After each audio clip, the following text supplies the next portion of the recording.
Hi everyone, welcome back. I nearly said welcome home. I guess this channel feels like home sometimes. Anyway, guys, there are times when I actually run out of words.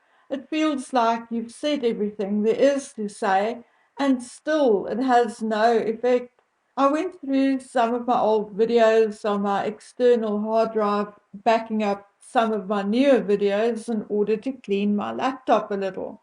Anyway, it then dawned on me that I had said, predicted, and warned that Harry and Meghan are indeed a danger to the monarchy and society, or at least the public.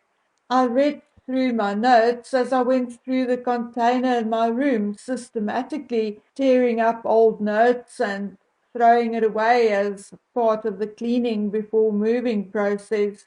And in so many, there are references to Harry and Meghan's delusions and behaviors, and references to books and articles on psychology and the effect their behaviors can have on those around them. And some of it is rather heavy stuff and did not even make it into a video because it is definitely not entertaining.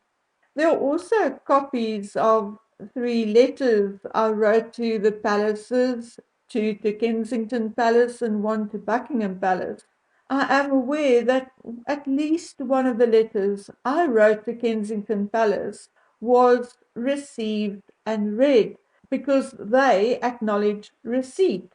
In all three of these letters, I, like so many of you, warned the then Prince Charles and William that it will get worse, and we warned that eventually the Harkle debacle will damage the monarchy.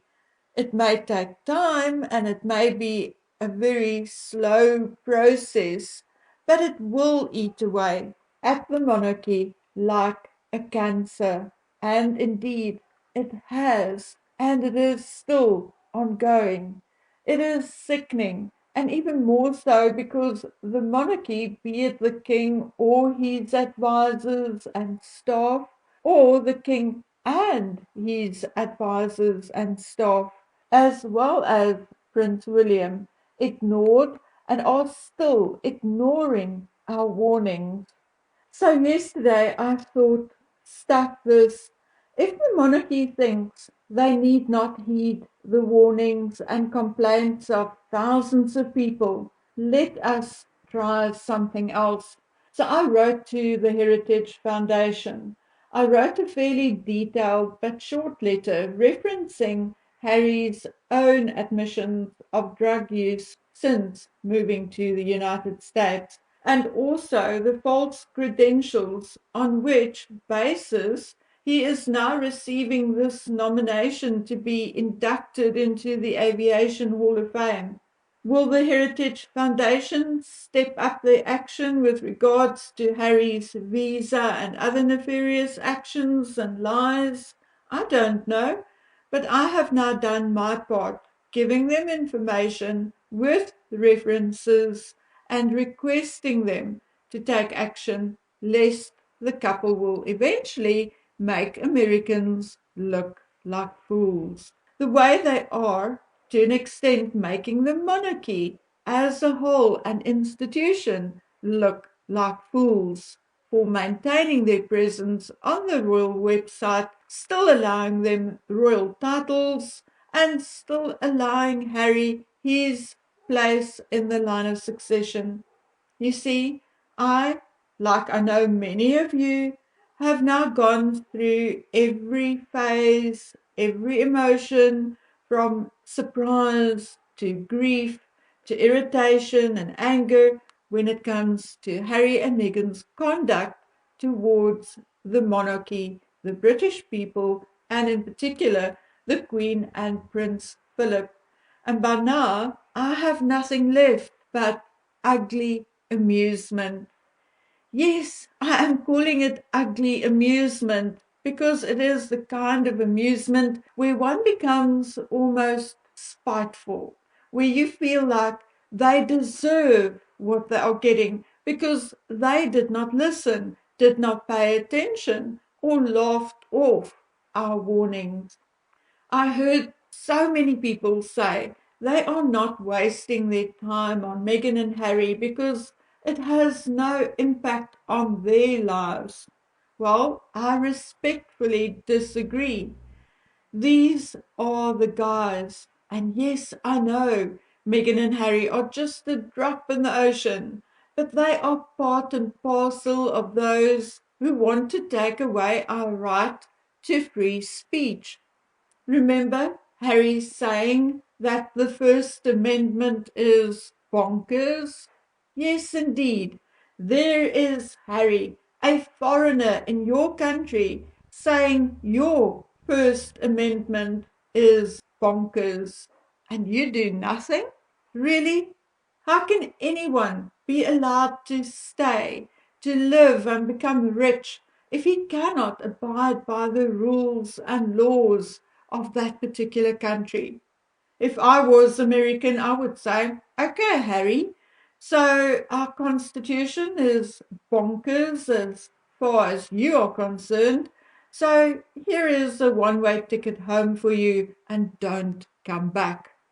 I mean, really, honestly, and truly, my dear American listeners, here is the short list. Harry says and thinks your First Amendment is bonkers. For how many years did he use a British address to dodge tax in your country? What was he doing in or as part of the Aspen Institute? All the lies him and his wife told to stir the racism pot. He also openly admitted to taking drugs and smoking pot in America.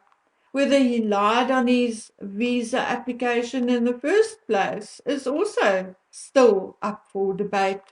How many millions have him and his Instagram loving bitch wife earned through entities like Spotify, Netflix, and others, even for books which did not even earn back their advances? All of that while your children, brothers and sisters, who may be 10 times more talented, more educated, are unable or find it difficult to catch a break or even earn a living. All those fake awards, what is that telling and teaching your youth? To expect accolades for doing nothing? Oh, indeed, I can carry on and on and on. Unfortunately, Megan is an American citizen, born and bred. So sorry, guys, unless she lands us off in prison or is sanctioned to an asylum of sorts, you are stuck with her. But Harry, as far as we know, is still only a visitor, and you really do not need to put up with his nasty, arrogant, unlawful BS. It is time for you to find out what type of visa Harry is on, because depending on his visa type, a lot of things, including his taxes and titles, can be affected. I know the American government is currently covering for him, but that too is suspicious in itself. On the 19th, unless you and or organizations like the Heritage Foundation stands up for your own people, your veterans, your true heroes and legends, Harry will receive an accolade which he does not deserve. Again, taking a spot from someone more deserving, far more deserving actually, someone who worked for it, someone who may even have risked his life for you and his country. You cannot continue this apathetic stance. You can no longer allow this undeserving foreigner to take from what belongs to your own and the deserving.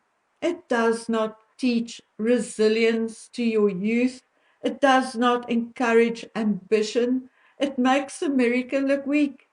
just like the inaction of the monarchy makes them look weak. Come on, people, both American and British. You deserve better. Draw the line and say no. Okay, guys, I must still work out the time difference between South Africa and Denmark and find out what time which stations will give coverage of Queen Margret's abdication and Frederick's accession. I've been so crazy busy this last week that I do not even know whether there will be a ceremony of sorts, but I'll find out. Okay, well, having said that, that's me for now. I love you all. Take care of yourself. Until next time. Bye.